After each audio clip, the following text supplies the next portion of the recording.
ছিল, সেই রডের হুক মনে হয় আমের ডালে বাঁধাই ছিল, তাই মনে হয় কানে ফুটিয়ে গেছে। চাষে ওই হুক মনে করি প্রথম আইডি ধরি কোথায় হুক যে শক্ত রডের, আর এরকম রবার ফারা লাইক দিস কেন বরবটির মতো নরম নরম। চাষি মেরিছে টান, যে টান মেরিছে দেখে হাতে সাপ, হাতে যখন সাপ দেখি চাষি আর ওখানে দাঁড়াবে, সাপ নে ছেড়ি দিয়ে আউ মাউ করে কাকাই গ্রামের লোকজন এক জায়গায়। এবার আমার মোবাইল নাম্বার গ্রামে কম বেশি ছড়াই নিয়ে আসে, এক ভদ্রলোক আমার ফোন দেশ তাড়াতাড়ি আয়, চাষির বলো কানে কামড়াই দিয়ে সাপে বললা যাই দেখি কান কালো হয়ে গেছে বেশি। চিন্তা করলাম ছাড়াই যদি আমি 20 লাভার যাই, মহিলা মানুষ যদি 20 ওজন উঠি মরি যায় একবার, তা আমার সারা জীবনের বদনাম হবে যে ওই লোকের হাতে সাপে কাটা রুগী মরিয়ে গেল। এই বদনাম নেবো না বলি আমার কাছে 20 পানি করা গাছ আছে, না পারি ওই গাছ খাওয়াই দিলাম খানিকক্ষণ পরে, দেওয়ার পরে 5 মিনিট পরে 20 পানি গেল।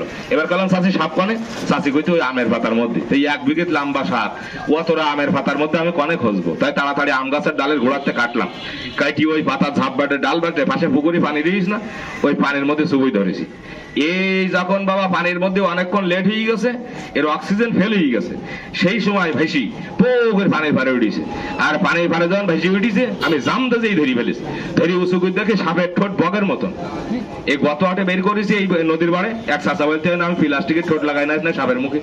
আচ্ছা প্লাস্টিকের ঠোঁট না অরিজিনাল বগের মতন ঠোঁট, আপনারা একটু দেখি বলেন দেন এই দেখেন সাপটা চেনেন কিনা, না কিনি রেডি হয় না, কথা বলবো না, কথা বলি না, তোমরা দুটো বাচ্চা একটু সামনে বসো, বসে দিন মাগো, বসু বসু বসু, তুমি বসো বসি দেখো, না তুমি একটু বসি দেখো কি ফেরা পেছনে গান সামনে আয়, সামনে এসি বয়, আমি বলিস তো, আমি কথা দিলাম আপনাকে। এই দেখেন এই যে গন্ডি দিচ্ছি না, এই গন্ডির বাইরে যদি কোনো সাপ যায় আপনারা যা সাজা দেবেন আমি সেই সাজা আমি নিয়ে নেবো, এই গন্ডির বাইরে আমি যাইতে দেবো না। কেন?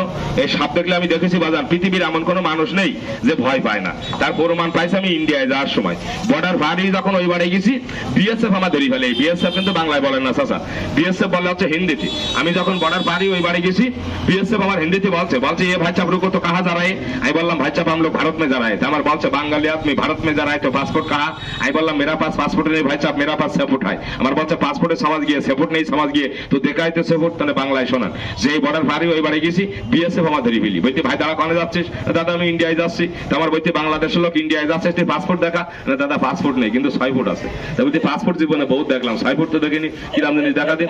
বিএসএফ যাই বলিছে 6 ফুট কি দেখা, এই যে 2.5 কেজির উপরে ওজন, এখনো দাঁত ভাঙে নিয়ে আমি শ্মশানের সাপ, এইটা ছিল সেদিন আমার কাছে, তাই নিয়ে বের করে যেই বিএসএফ এর সামনে ধরেছি ওই বড় সাপ, বিএসএফ তাকায় দেখি রাইফেল রাইফেল এই জায়গায় ফেলি, ও অত দূর ছুটি চলে গেছে। ওখানে যাইতে বিএসএফ আমার বলছে মাগো, বলছে তো সাপুরি আপনি मैं मालूम नहीं भाई চাপ তো ইয়া ফাটছে ভাগ যা रहा है, ক্লিয়ার পথ দেখা যাচ্ছে বিএসএফ, যে তুই সাপুরি তোর আগে আমি চিনতে পারিনি, তুই এই বাটে যা, তাহলে আর কোনো বিএসএফ তো ডাকবে না। তাই দেখলাম বাজানে সাপ দেখলি এমন কোনো মানুষ নেই যে ভয় পায় না, তাই আপনারা যেন কেউ ভয় পাবেন না, আমি এই গন্ডির বাড়ি যাইতে দেবো না, এই দোকান জায়গার মধ্যে ফেলায় দেখাচ্ছে। এই দেখেন আগে একটু হাংসিং ফং সাপটা একটু আগে দেখেন, যে সাপে চাষের কানে কামড়াইলো, তারপরে ডিপ জলের দে আর ওই পেজি দিয়ে একটা মারামারি লাগাবো, বেজে টুঙা বাষ্ট করে দেবো বলো আরাম দাদা ছুচু খাইছিস না হ্যাঁ বাবা মিথ্যা বলা মা বাপ জ্যান্ত বেজিটা গোরওয়াটের কোনায় সেদিনকে কুকুরি কামড়ায় মেরিয়ে ফেলিছে, তাই আমি ওই ডিজিটাল বেজি আনিছি, ও মারামারি করছে। ওই যেরকম আগের দিন একটা চোখ বাষ্ট করে দিয়েছে, হ্যাঁ আজ আবার যদি লাগাইতে ওর শেষ করে দেবে, আজকের ওই বেজি দে, আর এই যেটা দাঁত ভাঙেনি এইটাতে একটা মারামারি লাগাবো,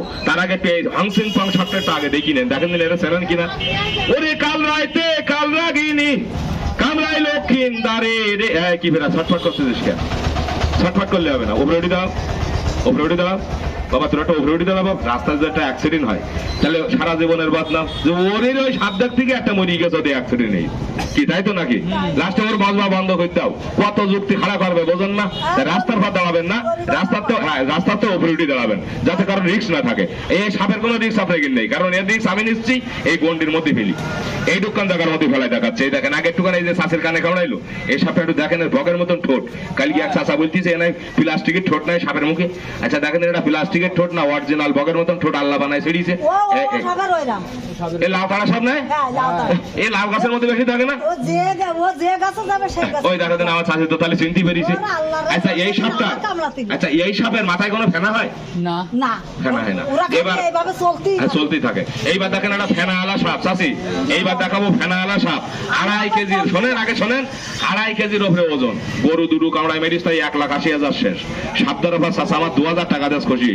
এইবার সে বড় সাপটা দেখেন, এই দেখেন নাগিনি মাথা ঠান্ডা কর, বড় সাপটা দেখেন। এইবার দাঁড়ান বেউলার ভাসানের তালে তালে আমি